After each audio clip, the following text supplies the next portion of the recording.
Billy Bob's Space Trucker, Chapitre 29. Looney Note, The Chapters. Keep on rolling. What more will you learn about our hero tonight? Not much. Chapitre 29. While the Gladiator fighter bombers represented the vast majority of America's current air or space power in terms of small craft, they weren't all that they possessed. Ever since the concept of close air support came up, the Americans had taken a shine to it. The current evolution of this was found in the AF-72 Wild Boar, an 8-engine close air support platform made with quadruple redundancies throughout all systems. They were bulky and fat, with the armored cockpit in the center carrying as much protection as possible for the pilot. Everyone called them flying pigs, some with affection and some with derision. They were also loaded for battle, possessing dual 2-inch bottom-mounted cannons, 4 side-mounted street sweeper miniguns, 32 launch tubes compatible with NX-83 air-to-ground Hellfire missiles, NX-84 can-opener anti-armor missiles, or FA-67 forget-me-not multi-purpose missiles. The Flying Pig was fat enough to carry 14,000 2-inch rounds, 128,000 minigun rounds, and 2,000 missiles in any configuration. This was all encased in several inches of titanium alloy, and the newest, biggest shield bubble humans could make. They weren't fast. With a top speed of only 100 miles per hour ground speed, they weren't going anywhere fast compared with normal assault craft or fighter bombers, but they didn't need to. JJ, wake up. We got the call, came a voice over the pilot's helmet as she woke up. She'd been sleeping in her cockpit since the battle on Bastion was in full swing, and you never knew when the opportunity would arise for their pigs to get called up. She was already spinning the engines up, flicking switches as she checked her systems, getting positive greens across the board. She rubbed the sleep from her eyes with one hand as she toggled her comm. I'm up, Timmy Joe. Got your hog squealing? She asked. He's ready to roll around in the shit. JJ smiled at his reply as her hog lifted up off the landing pad only half a second after Timmy Joe. She checked over her loadout, full ammo. They'd given her the usual split 667 can openers and forget-me-nots, plus 666 Hellfire missiles, which made her smile as it always did. What's our MO? Roll in, fuck shit up. Same as always, her fellow pig pilot said. She read the map as the display came up in front of her. The cockpit was in the center of the beast, so she relied on various video feeds and map projections to fly and target. A mixed Libertonian and Stormtrooper detachment was holding a fort in the middle of a mountain valley near one of the bigger cities. If they could hold onto it, they could continue to deny the crabs the ability to fill the valley with AA emplacements. A damn good idea if she ever heard one. They knew this though, and recently the crabs had stepped up their attacks, flooding the valley with as many soldiers and crawlers as they could. The base was under very heavy assault, and the brass were having trouble getting armor into position, so it was up to the pigs to bridge the gap. They rumbled over the plateau on the edge of the valley, dropping down as they approached the base. It was smoking heavily, and chunks of the wall were broken apart. Her black and white screen giving her clear contrast to see the bullets flying out and the energy bolts heading in. What song do you want? Timmy Joe asked, since it was her turn. Good question. She scrolled through her songs on her implant before smiling. Real sleigh bells. What? It's my turn, I get to pick. And I'm going to queue up Paper Airplanes next. Golden oldies, huh? You can pick when it's your turn. She quickly flicked a few switches that hadn't been stuck on her pig. The first thing every true pig pilot did after getting a new one was to buy the biggest, loudest speakers they could onto the exterior and slave them to their implants' music. The crabs assaulting the base gave pause, looking to the night sky as the sleigh bells started, alerting them to the presence of the flying pigs. And the second hint they were about to have their night ruined was when both pilots pulled the triggers and the dark was filled with flashes as their cannons started belching out the mini meteors. JJ cycled her missile tubes so as the song sang out 16666 like the Pentagon. She fired all 32 loaded Hellfire missiles, her eyes gleaming as if they were burning, instead of all the crabs she'd just set on fire. The first of their AA response started after that. Matter slammers hitting the shield as she watched the energy level decrease. The flying pigs hovered over the battlefield, advancing slowly as they each began to cycle through missiles, peppering the crabs below with Hellfire, while making sure to hit the crawlers with can openers. Their street sweepers spun up as well as they began to simply fire upon all hostile targets. Brass simply rained down upon the bodies of the dead crusticans as the flying pigs hovered over the battlefield. The crabs had stopped advancing on the damaged base. Instead, they were falling back across the craters and broken ground to try and escape the flying death machines. More matter slammers hit the shields until the energy bubbles were gone. The outsides of the flying pigs started taking direct hits now, as inside the pilots kept their guns firing while diverting systems and monitoring their engines. Engine 2 gone. JJ said as she shut it down. Left forward street sweeper out. Neither pilot was backing down as they slowly rumbled over the battlefield, while Rill blared loud enough to still be heard over the intense sounds of cannons and miniguns firing. Inside the base, the Libertonians and humans were dragging wounded to safety and putting out fires, some trying to get defensive emplacements operational once more. This wasn't the end to the battle, not by a long shot, but this was a small smoke break for the soldiers, and they'd take every chance they had to reload and prepare. All the while, the music rang out over the sound of death being unleashed on the crabs. 6 missile tubes busted. Engine 3 out. JJ said as she kept monitoring its systems, watching them flash yellow one by one. Pig pilots went through subsystems like most soldiers went through bullets, and they went through bullets like, well, something even faster. Very, very fast. 1 and 2 are busted. Left cannon jammed. Something big stood up near the hills the crabs were scurrying towards, a crawler they hadn't seen before. Big fucker. Bigger than their matriarchs, even by a good margin. Had to be some sort of assault bot. It fired off 2 large bolts which slammed into Timmy Joe's ship. Fuck! That's done it for me. Down to 7 and 8, cannons gone, 1 street sweeper. I'm out, JJ. Pull back. I'll see you back at base. JJ said, focusing her cannon fire on the big bolt. It fired off 2 more of those massive bolts her direction as she tried to juke to the left. It still hit the right side of her pig as she shook in the cockpit. The right cannon, street sweepers and engines were all down, but paper airplanes started played as she grinned.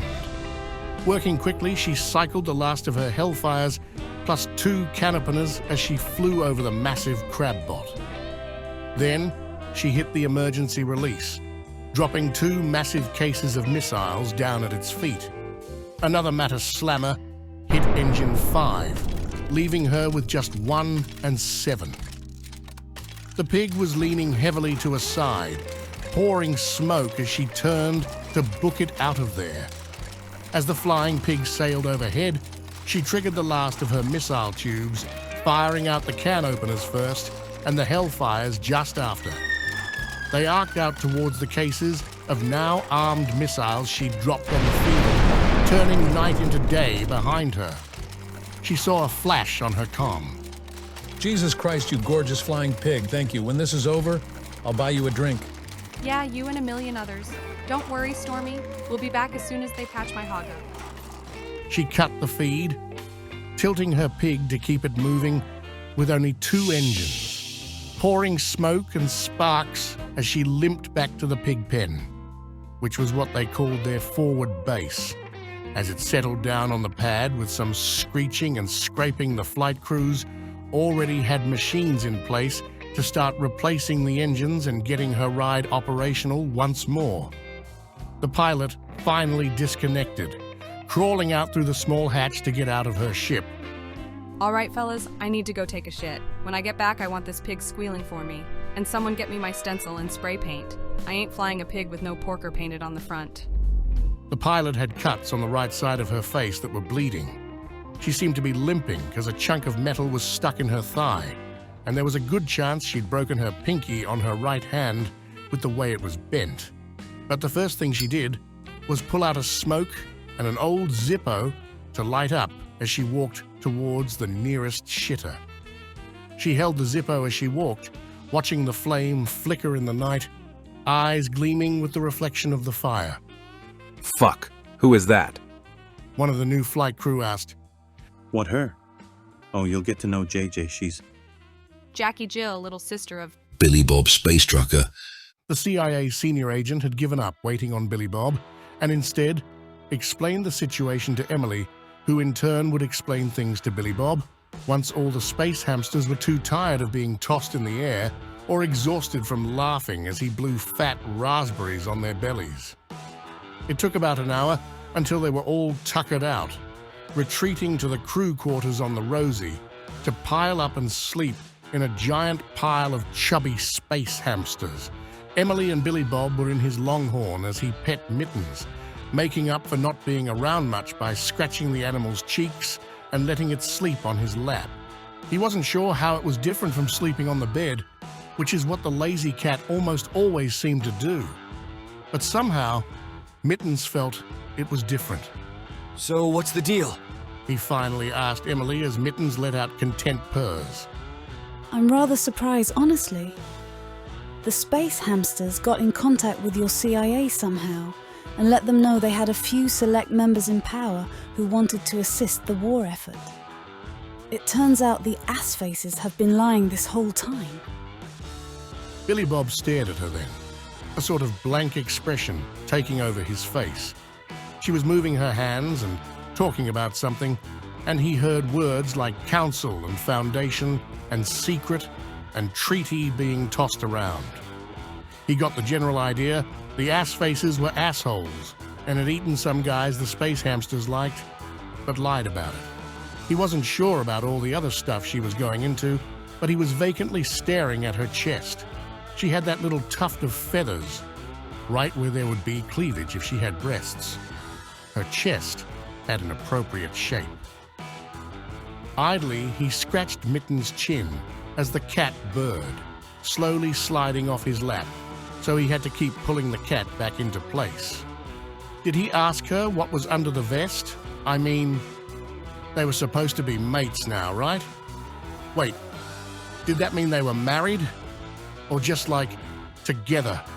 Shit. Did he need to buy her some jewelry? Did Libertonians like jewelry? She liked colors and stuff. Maybe if he got her, like, a prism. She kept talking and he would nod and make a little sound of acknowledgement now and then.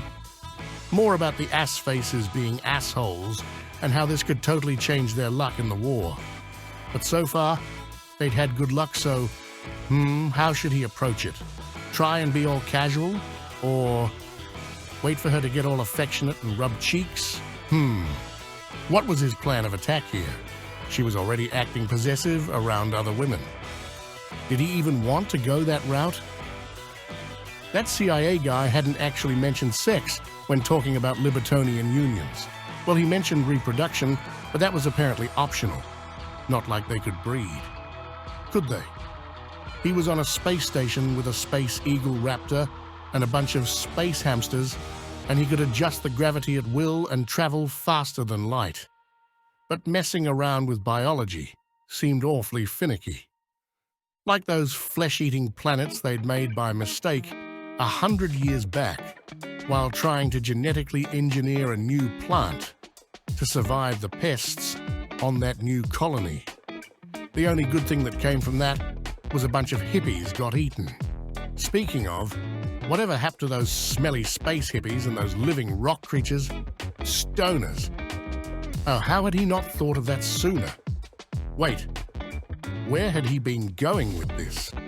Emily was staring at him. So, Mr. Monopoly Hamster is an important counselor, and he hates the ass crabs, and he's going to help us mess up the big government meeting that I've been trying to get you to this whole time. When is that again? At the end of this space week. Jesus Christ, is it? I thought we had way more time. He blinked a little at the realization he'd been traveling with her for almost a month now. In fact, he was fast approaching Halloween. Maybe he'd show her how to go trick or treating. Wait, where was he going to find her a costume? And also, where was he going to find a place to go trick or treating? Shit.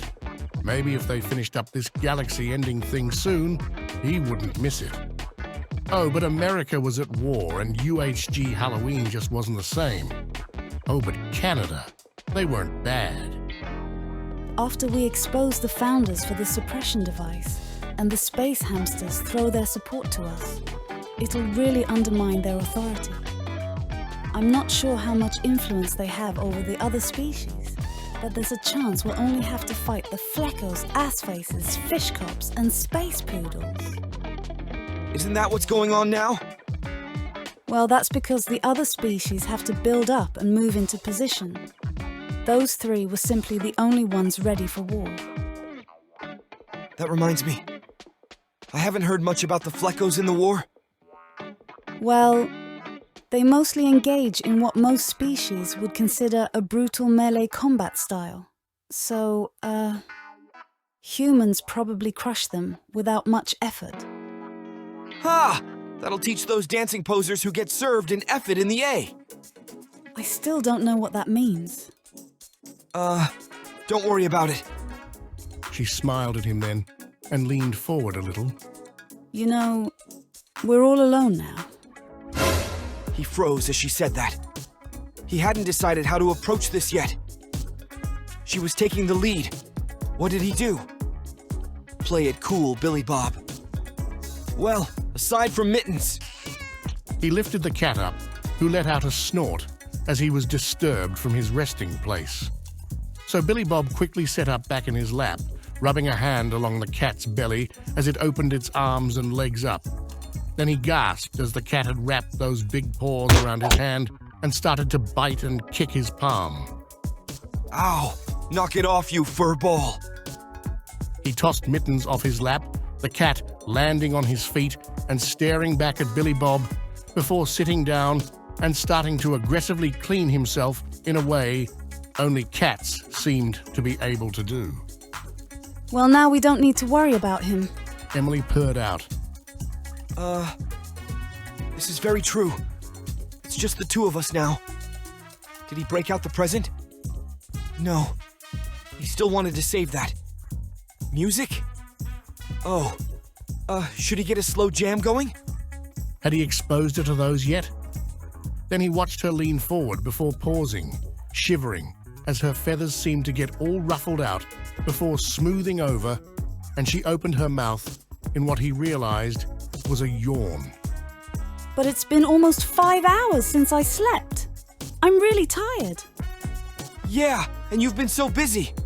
Why don't you sleep? I'll take Stomper out and play with him some while everyone's asleep, so I don't bother them with the high gravity. That's a good idea. She stood up, and he figured she'd wander on by. But instead, she reached over to brush a hand through his hair.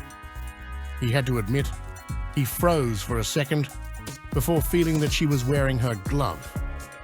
Then she slid into his lap, which he also didn't expect. She was so tall, but so light. He could easily support her on his lap, but with how tall she was, it wasn't like cradling a normal woman on his lap. She still looked down at him easily. I'm really glad you chose me. Hey, we've survived all kinds of chaos so far. I'm sure a little more won't hurt. Are you implying our relationship is going to be chaotic? Seeing as you've nearly killed me twice? Yes, I do. Oh, hush. Once this is over, I'm sure there will be peace. And then we can have some nice quiet time together. Enjoy state dinners and ceremonies. Whoa, whoa, whoa! What part of our time together has made you think I want to be part of any sort of official dinners? Oh, come on. You're the diplomat. You go. Just bring me back a doggy bag. She frowned before he went on. That means bring me the leftovers from dinner. Oh, well, you'll have to get used to at least a few. You're going to be a big hero, you know. Shit. This is why I wanted to become a space trucker after my service was done. No one expects anything formal from a space trucker. She laughed and got up from his lap before curling up on the bunk. Once she was lying down, he got up, walking into the cargo bay to get Stomper. The six-legged, four-eared space fox was excited to see him, like always. Billy Bob smiled and grabbed the giant bone, opening the back hatch to let them both out before he turned the gravity up inside just the Atlas cargo bay. The giant space fox. Was that it? Was that the name he'd choose? Giant. Space fox. Why the hell didn't he think of that sooner? He was going to save UHG diplomats so much time trying to explain what species looked like with his simply naming system.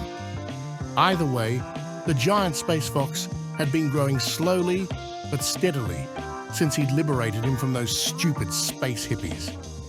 It still stomped happily when he would grab that big fluffy tail and wag it around. But he wondered how long it would be until he'd have to be careful before the creature knocked him down when it jumped on him happily for the toy. He tossed the toy around and played with Stomper for an hour to make sure both he and the animal got some good high gravity exercise in before finally herding him back up into the Longhorn, leaving him with more water and food. Once that was done, though, he quickly looked around and started jogging. He didn't know how long the space hamsters would be out, and he needed to start gathering some intel. He climbed the small steps of the Xeno ship, two at a time, to get to the bridge.